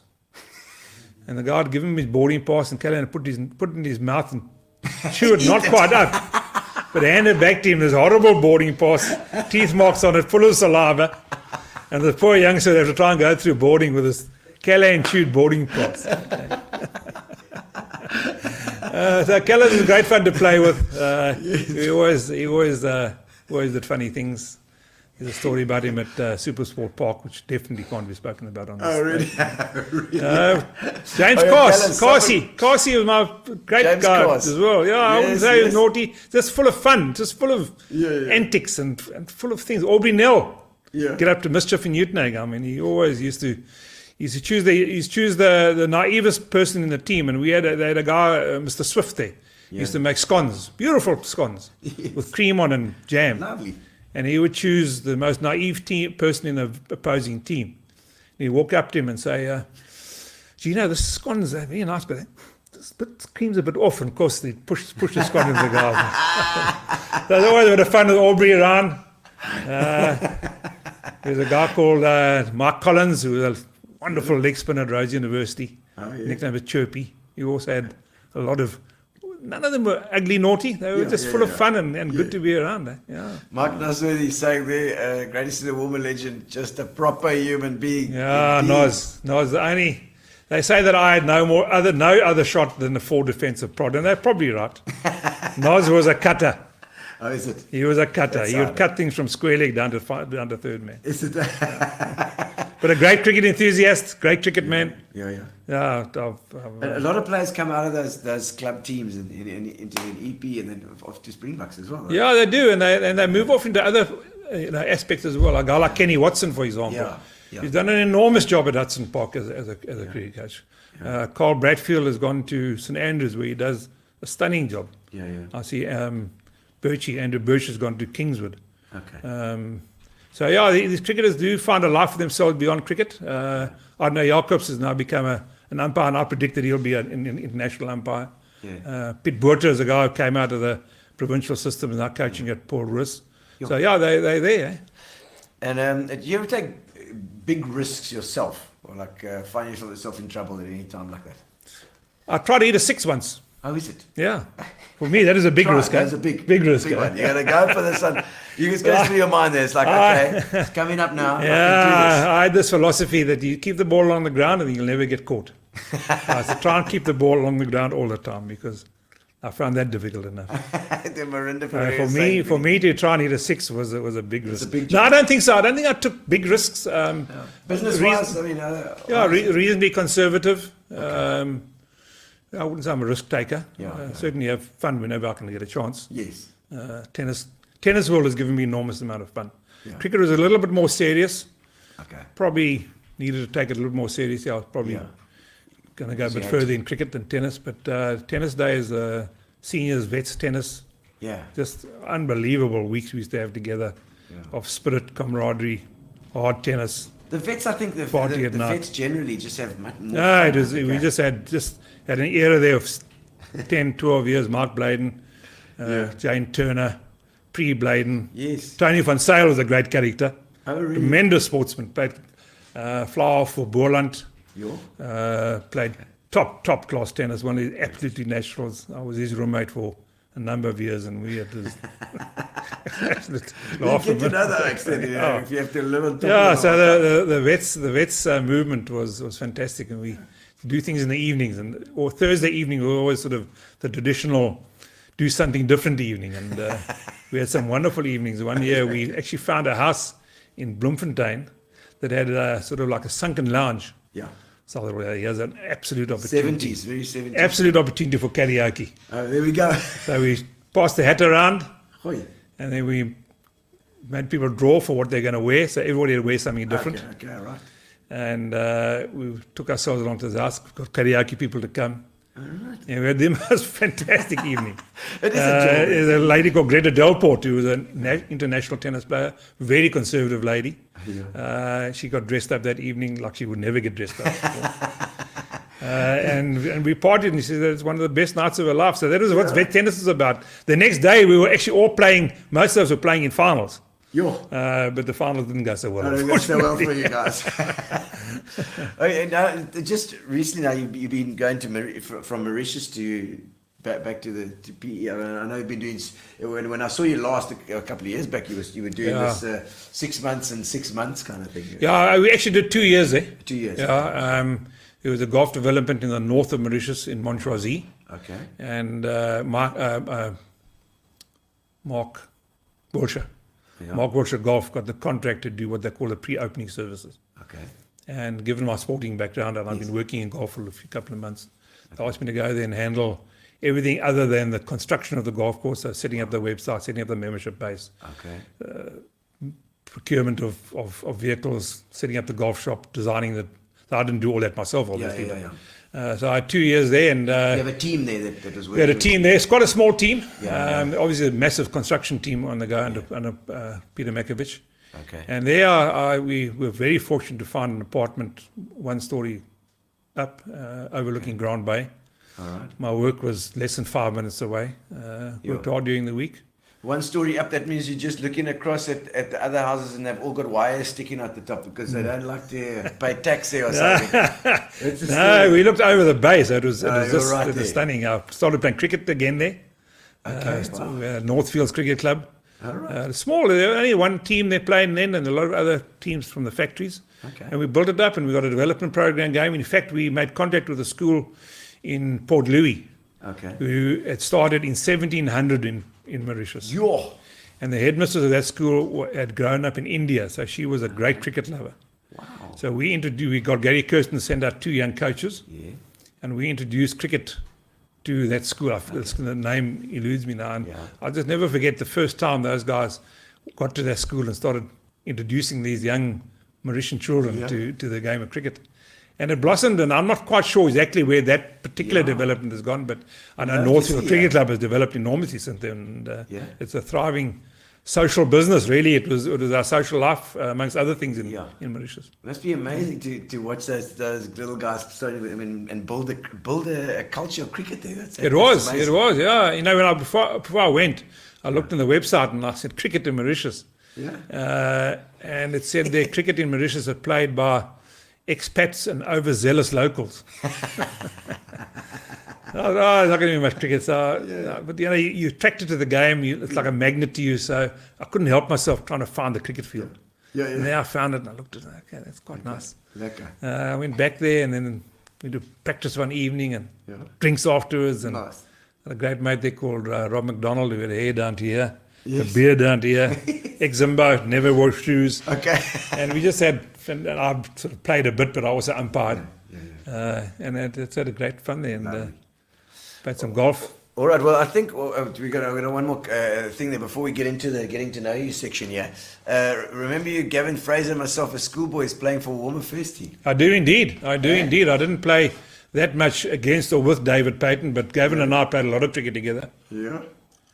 That was still at high school. Yeah, and I had enormous respect for Gavin. His father, Pep Fraser, Yeah. was involved with EP cricket. He ran the Greens Hotel.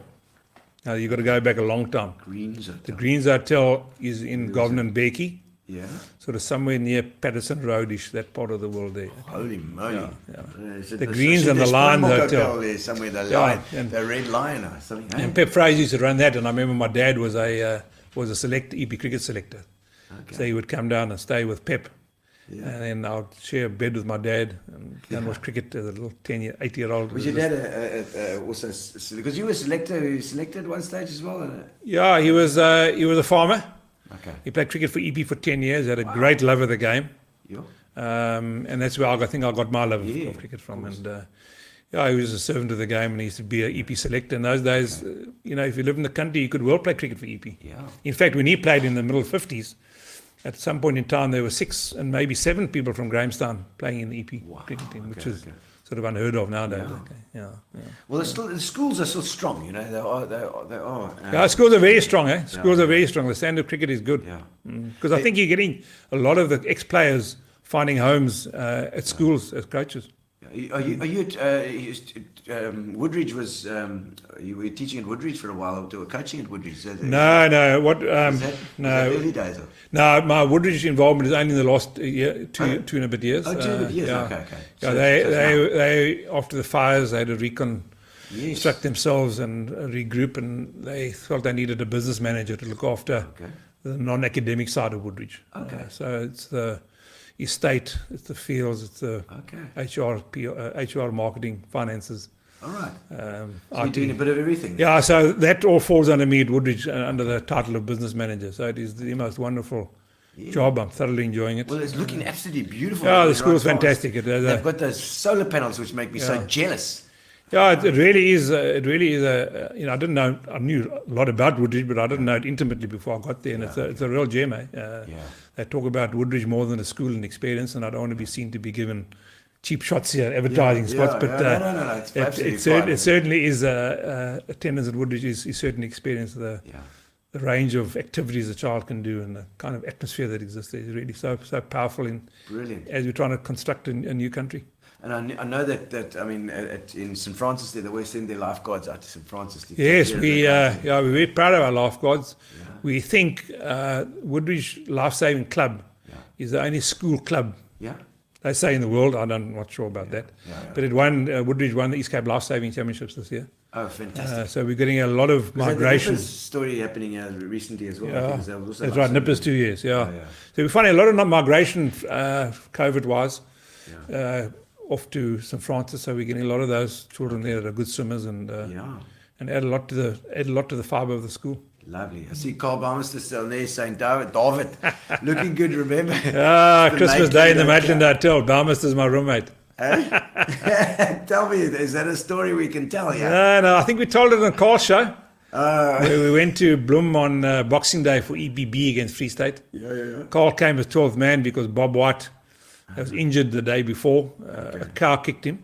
And those who didn't listen to the Carl Balmester story about this, remember Bob was a fruit farmer, citrus farmer. So a car kicking him was a bit unlucky on me Christmas Day. He was probably never going to go to Free State, and Carl was pulled in. And I took Carl under my wing, and he arrived there at the airport with a bag of wet clothes and naive and wet behind the ears. Yes. And we had to induct him into the life of an adult, the life as a touring cricketer. Jeez, like hell. So we shared a room together, and as I said on the previous show with Carl, the bond remains ever strong.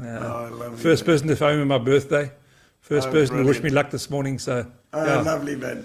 So, you said Jan Race? My word, Jan Race, all the way. I don't even know where you are at the moment, Jan. You can never keep up. You know, I can't. You can never keep from up. the Swiss Alps, look at them. Yeah, you can never Look at keep them. up. He's a relation of yours, eh? Yes, absolutely. He's a relation of He's, yours. my wife's family, that side, you know. We try and keep it a bit quiet, you know, these days. With Also a grandson boy, St. Aidan's College. Oh, really? Good Catholic. I imagine he's a good Catholic. I know he went to St. Aidan's. No, he would have been. To St. Aidan's. Nome del Padre, del Figlio e del Spirito Santo. Jan Race is bloody terrible. He's so... Perpetual nation. He never stays in one place for too long. Jan's got a great sense of humour. Yes. Of course, Lucille was Marsdorp before. That Correct. was a tennis playing family, Denise Marsdorp. Tennis players. And Lucille was just over in, where was it? Was it Monte Carlo that she was watching tennis? Fantastic. She might well have been there. Lucky bugger. She was watching all sorts of tennis over there. So, a big tennis family though. Big tennis family. Yeah, the Marsdorps played a lot of influence in my tennis life because they lived in Grahamstown. Dr. Marsdorp was the GP in Grahamstown. Dr. Peter Marsdorp. Yeah, and every Sunday morning, we used to, myself, Mark Francis, used to walk from Graham College, which was on the other side of town. Yeah. And the Marsdorps used to be on the tennis court with their children, and we used to play hours and hours of tennis with them on a Sunday morning. So. Oh, magic. Well, lovely to see you, Jan. Fantastic. All right, we're going to do the getting to know you questions now quickly. It's just little short silly questions. So you can... Getting to know all about you. I still don't know what those little buggers have got on their heads. I'm watching that. They've got like funny hats on those things. Play them again, Gary. What the hell have they got on? Getting to know you. Getting to know all about you. I don't know what that is all about. All right, who would you say is the funniest person that you know? Other than me, of course. Yeah, listen, you're up there. Eh? Yeah, I'm up there. I think Carl de Stadler. Carl de Stadler. Carl de Stadler. You know Carl de Stadler. He's a comedian guy. Well, Carl de Stadler lived in P for many years. Yeah. And he ought to have been a full-time comedian, actually. Yeah. But he was just a funny guy. You just look at him. His name's come up before. Yeah, he's got freckles. That doesn't necessarily make him funny. But like, and he tells such funny stories. It's crazy. And then, so Carl de Stadler is probably the funniest guy. I love your shows and find you very funny. But I've been in close quarters with Carl and I just love myself. Naturally funny acts. So you do get those acts. I mean, my kids say I'm grumpy all the time. Another guy was very funny. I see him on YouTube. Kerry O'Keefe. He's an ex-Australian cricketer. Okay. He's bald-headed. They call him the Skull. Okay. And he tells some wonderfully funny stories. Yeah, no, let's have a look. I was looking him up. It's, okay, something that you own which you truly cherish. My wife? Yeah. How's that, eh? How's that, good eh? one. How's that? Good answer. but is there something that relates to something that you do? Or? You know, as a youngster, I aspired, my dad played cricket for EP, I aspired to play cricket for EP. And it was a driving ambition of mine. I used to wear his EP cap in the garden. Okay. And just looked at this, called an aandblom, in fact, in the old days. Aandblom? Yeah. Ja, nee, was 'n strelitzia geweest. Yeah, it's like a lily type of flower, very pretty yellow flower. And I aspired after that, and never played EP schools at all, and played EP country districts. And there I got my first cap with an aandblom.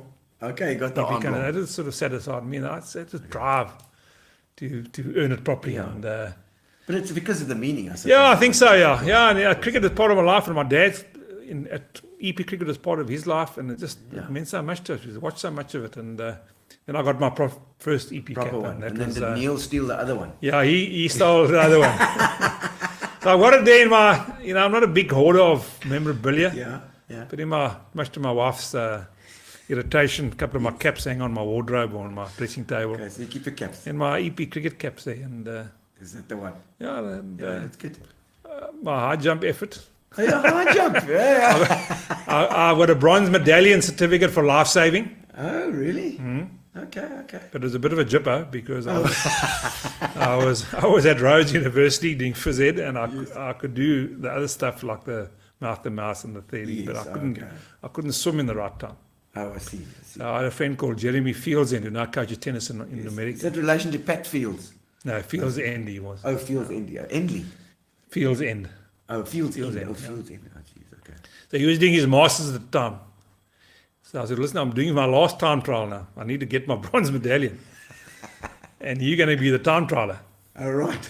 And you're going to give me 10 meters into that pool before you put your clock on. Go wait for it. I'm going to push the time now. So I eventually scraped in with my bronze medallion, but I wouldn't say that's high on my list of. All right. Yeah. So the caps. No, that's good. I Yeah, like that. I kept with my wife. My wife first. What makes you really angry? What pisses you off? People that are negative, eh? People say that things can't be done. Yeah. Things can be done. In whenever it was, 60, people go to the moon. Yeah. I remember 2002 World Cup, 2003 World Cup. Yeah. PE changed their name from Port Elizabeth to Nelson Mandela Bay. Yeah. And the entire stadium, well, not the entire stadium, there were parts of the stadium that said, welcome to Port Elizabeth. Yeah. And I was desperate to show our commitment to Yeah. the changes of South Africa. Yes. So I got all the people and said, no, it's impossible to change. I said, tell me it's impossible. I'll phone around until I get a sign writer who can do it. Yeah. And as the umpires left the field, I walked onto the field for the first game. Yeah. That sign writer drove out of St. George's Park. He worked overnight. Yeah. And he changed every Port Elizabeth sign to Nelson Mandela. Oh, really? So people don't tell me things can't be done because mostly they can be done. Can be done. Yeah. Do you speak a bit of Xhosa as well? Yeah, I can. I will fool you that I can speak it. Okay. I will fool you. Okay. But I won't fool. I won't fool. a proper Xhosa, yeah. Merrick Pringle, Yeah. Justin Kemp. Those Guys can speak they it. can talk. Lockhart Ainsley up in Bedford. Ethel Trollope. Those guys are. That's amazing. Yeah, those guys are proper. No, I can just get by. Okay. Yeah, no, I'm the same as well. I can also get by as well a bit. The hardest that you've ever worked?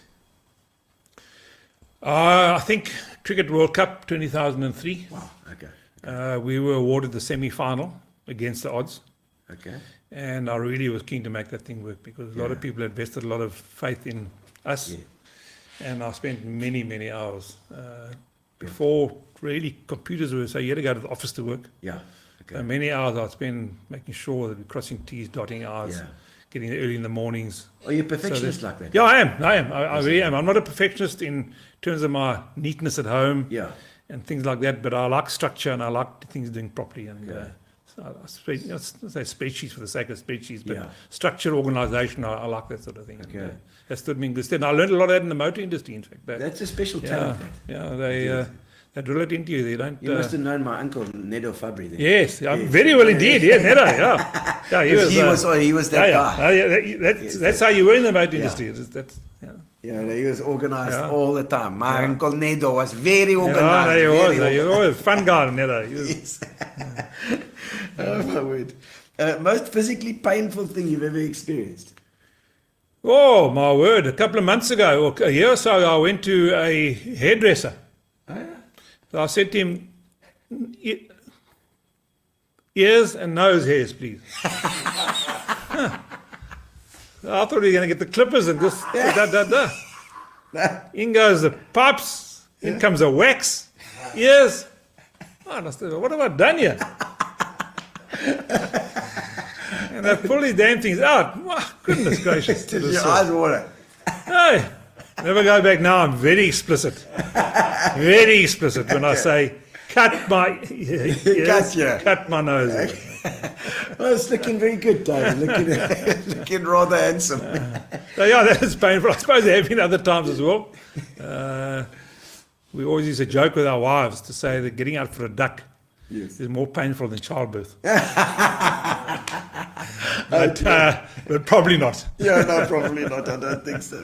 The most uncomfortable place you've ever slept? Oh, I've slept in uncomfortable places. We spoke about earlier on about Croft near Teachers College.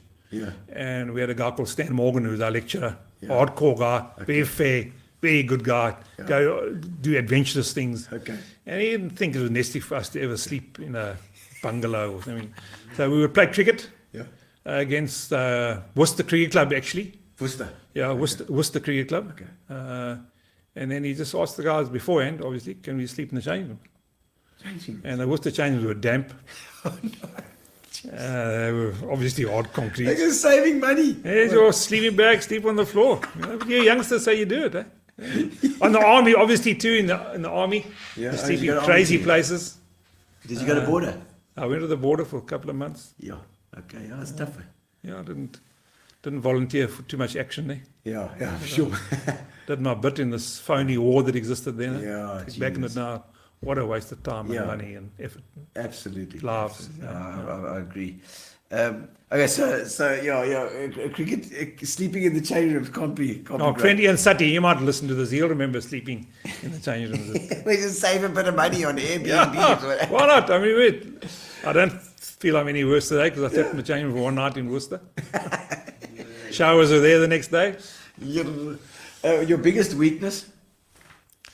I'm probably over enthusiastic, which leads me to commit to things that sometimes I find difficult to fulfill because I've overcommitted myself. Yeah. So I've got to work hard on holding back my enthusiasm, which is not always easy because that sort of like comes naturally. Yeah. But then once I've committed to something, sometimes I get myself in a bit of a tangle. Okay. Trying to help people, Yeah. get yourself in a bit of a tangle. Yeah. But you always seem to get out of it one way or another. It's true. It's true. It's never the end of the world. Yeah, it's never the end of the world. You find a way of extricating yourself from the And trouble. your strength. Yeah, I think my enthusiasm, and same. commitment to things. I mean, you give me a job, Okay. and I'll do it. I mean, I started working at Woodridge, and I promised them that I'll give them more effort than what they pay me, type of thing. Yeah. So yeah, I'm keen on things. I'm committed. My mother's a very enthusiastic person. She would like to have been here this evening. She's turning 90 next week. And she would have loved to have been in the studio for half an hour. chirp. She also, To chirp you. she's keen to do things. So I suppose I've got to watch myself there. Yeah. I've got to watch myself there. All right. One vice you wish you could give up? Well, I don't smoke. I do drink, but I don't drink. That I need to give it up. You know when to stop. You know, not that brandewijn train. Yeah, I don't think of any real vice. Okay. Maybe getting impatient at meetings when people are talking too long. I'm not sure that's a vice or not. But, It's an irritation. reasonably free of vices. Could be tardier. Okay. All right. Could be tardier. Yeah. Doing things more immediately at home. Get asked to do things and I'll leave it for a while because. But it sounds like you're focused, but not OCD. Yeah, no, I'm pretty focused, but not, I don't know. I'm not certainly not OCD. Okay. It's music. What kind of music listen to? Oh, I'm bad, eh? Bad.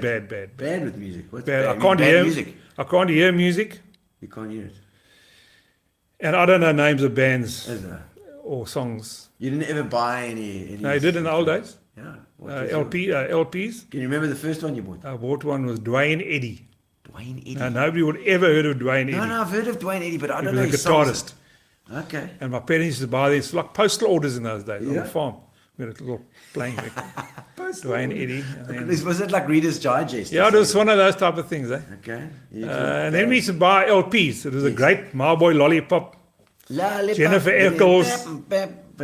That we had, so we used to listen to those songs as kids there on Pop the farm. stuff. Yeah, pop stuff. Okay. Beatles, that? Yeah, Beatles. Yeah, I had a Beatles, a double LP. Oh, is it? LP. Okay. Beatles. The greatest hits one. Yeah, no, I'm bad in that space. I don't understand it. I don't. I like the cheery music, like you were singing just now, that type of stuff. Cheery stuff. I went to the Phantom of the Cheery Opera music. in London, and I was, unfortunately, it shows my lack of intellect, I think, but I was bored to tears. I just couldn't appreciate what I was watching.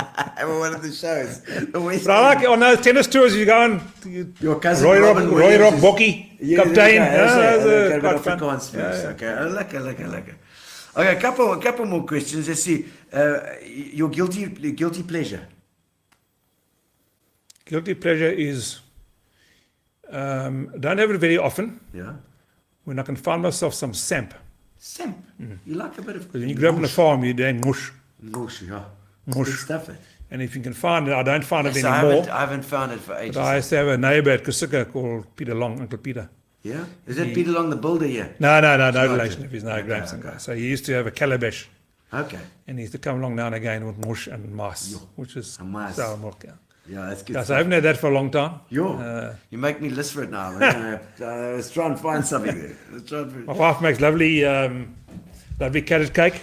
Yeah, oh, lovely. just finished She doesn't one now, forget to grate the carrot. No. The best piece of advice that you've ever heard. I think it's probably from Ali Bacher, Yeah. and it's almost certainly is. Well, there are two pieces really. Yeah. Stay on the moral high ground all the time. Yeah. Don't do anything that'll cause people to point a finger at you. Yeah. And what Ali used to drill into us: don't write anything when you cross.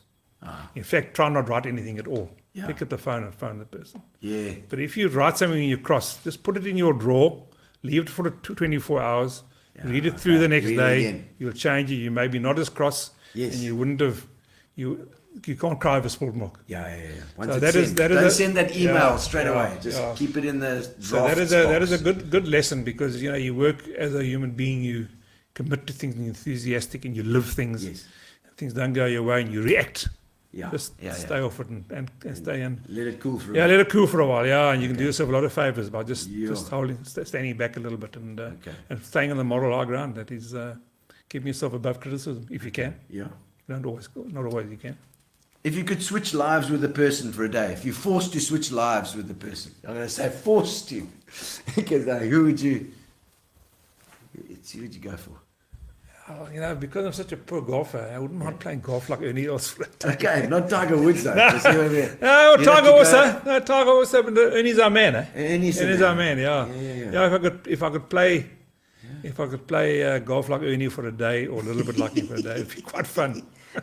I like it. It'd be an out of body experience. I can promise you that. Your favorite dessert?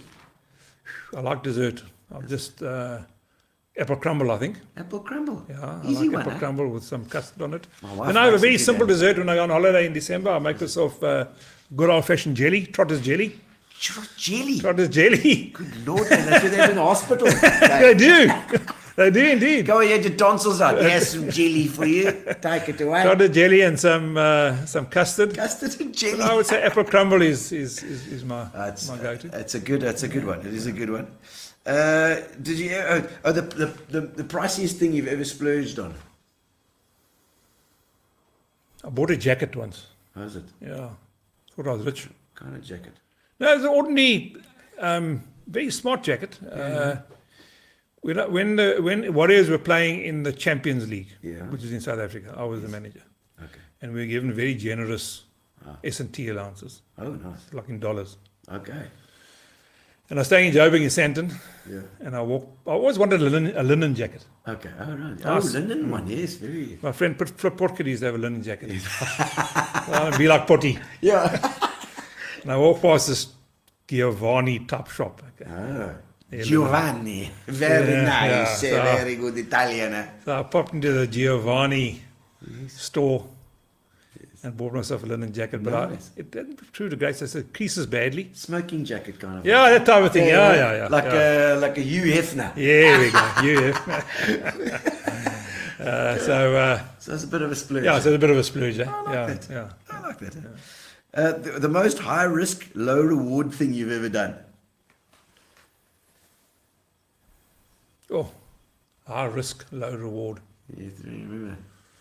I didn't do much high risk stuff. Yeah, you're not a, I didn't do much high risk stuff. No, No, chance taker. not really. Not that I can think of. So quite calculated in what I try and do. Yeah. So there weren't too many. Well, what's made you the most nervous? Let's give you that option. I think when people depending on you Yeah, and you're representing them yeah, and you know there's a lot to be gained by what you're doing. yeah.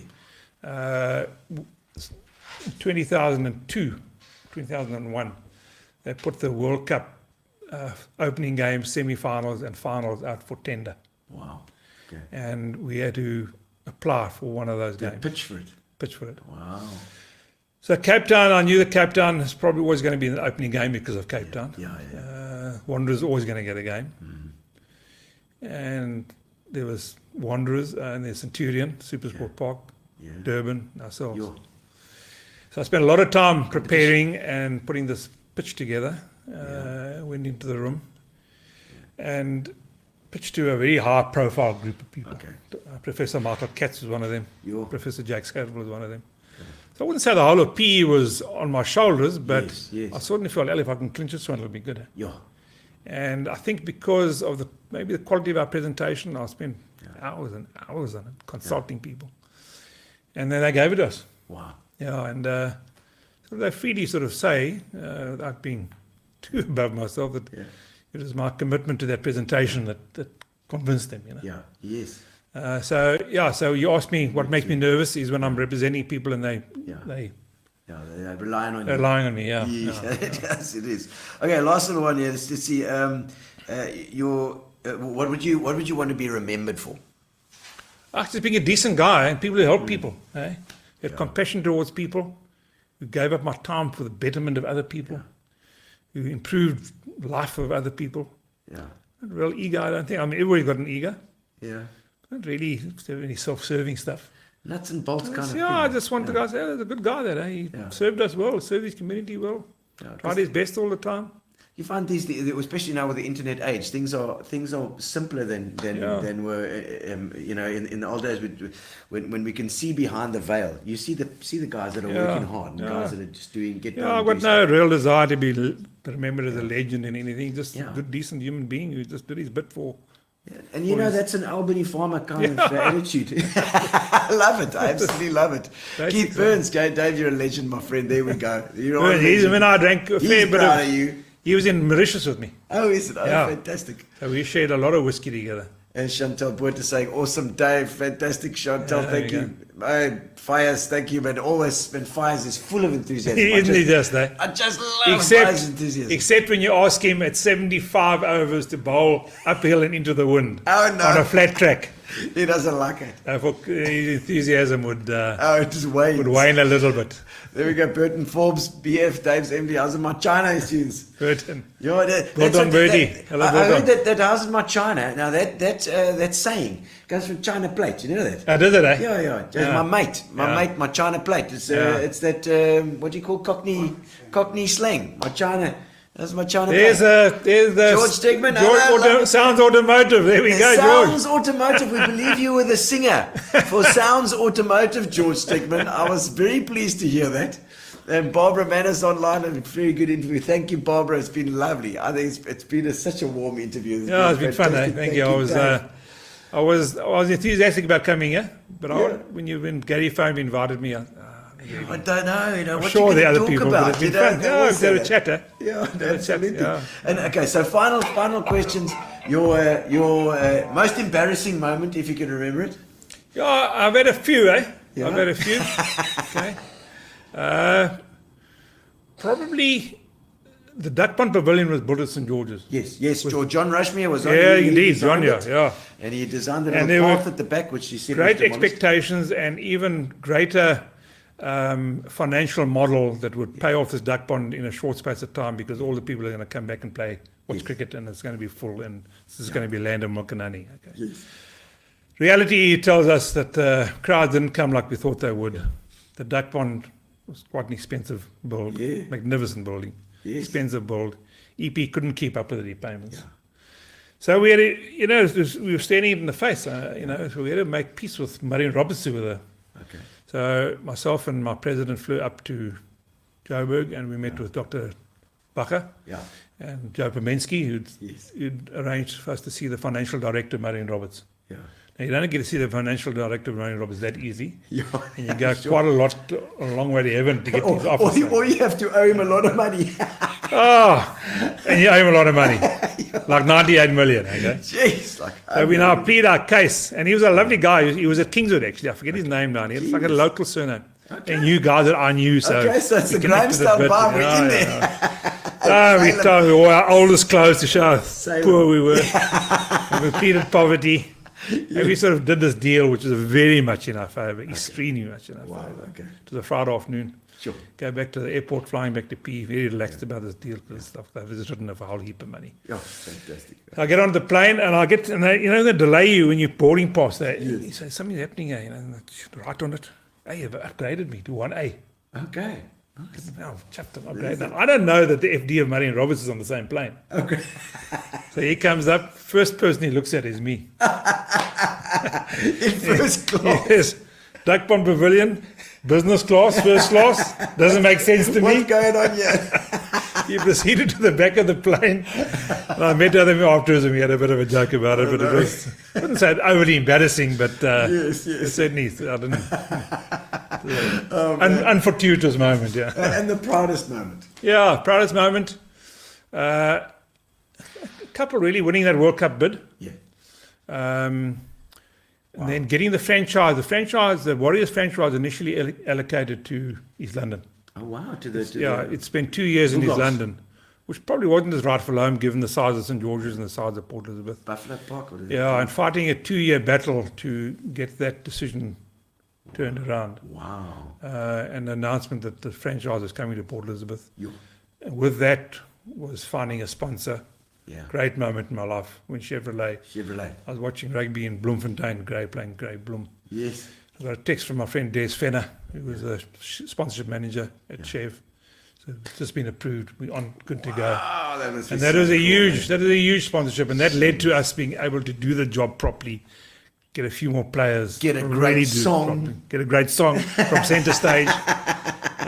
Winning trophies. So that sort of led all to that whole process, from winning the trophy, winning the franchise back, Chevrolet, building that team, and then coming to a Pax St. George's Park when we won the T20, and it was powerful. Yeah, fantastic. Dave Emslie, been fantastic to have you. Thank you.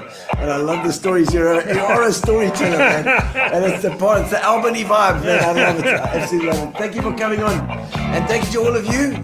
I don't know if we're going to... Charge everybody. The competition. We've got a competition. We're going to give away a bunch of pitch and leads. Tommy Tupu Madoa. Is that another story there? Another story. We haven't got time for that one. Carl, the many people that have crossed Dave's path been blessed with his commitment to the... Thank you, Carl. And yourself as well. Also been great fun. We're going to do the competition now. Tim Mason, thank you very much as well. And Sue Rhodes enjoyed this immensely, don't they? She does our editing. So I can imagine we're going to have a long program when she edits down. I can see that. All right, we're going to see who's going to win the Fitch and Leads today. Take it to Gary the Brain for the Fitch and Leads, and let's have a look. Stuart Portkitter, you are the winner. Here we go. He's won before, but it's been 90 days, so it's fine. He's fine. He's going to win her again. We're going to organise you. Thank you very much, Stuart. We'll make sure it gets sent to you. And thank you for joining us. Thank you to Spa. Thank you to Fitch and Leads, and thank you to Amobia, our internet provider, as well as Fat Cats. We'll see you on Tuesday when we've got Yolanda Bukani is also cricket. She's our new cricket lady. Okay, good. So we're talking about the Warriors again on Tuesday. So don't miss out. Don't miss out. She's a dynamic young lady, and she's one of our Spa Virtual Challenge ambassadors as well. So fantastic to have Yolanda on too. Thank you, Dave, for coming in. Oh, thanks to Absolute Centre pleasure. Stage. Hey, you guys have filled a vacuum in Port Elizabeth from when man. you started to now. It's absolutely wonderful Lovely. having you as part of Port Elizabeth social. It's a pleasure. We're part of PE. Oh, we very always much will so. be. We're there. Wonderful. Wonderfully proud of you. Thank you. Thanks, Dave. Thanks, guys. We'll see you on Tuesday. Thank you for joining us. Woo. Relax, sit down. Coming out of PE town. Have a drink, find a shot. Never mind your liver, get to Gino Spot. Gino Spot! Get to Gino Spot. Gino Spot! Have a laugh, have a giggle, and exercise your middle. Have a Gino shot. Gino Shot! Get to Gino Spot. Gino Spot! Get to Gino Spot. Gino Spot! Have a laugh, have a giggle, and exercise your middle. Get to Gino Spot.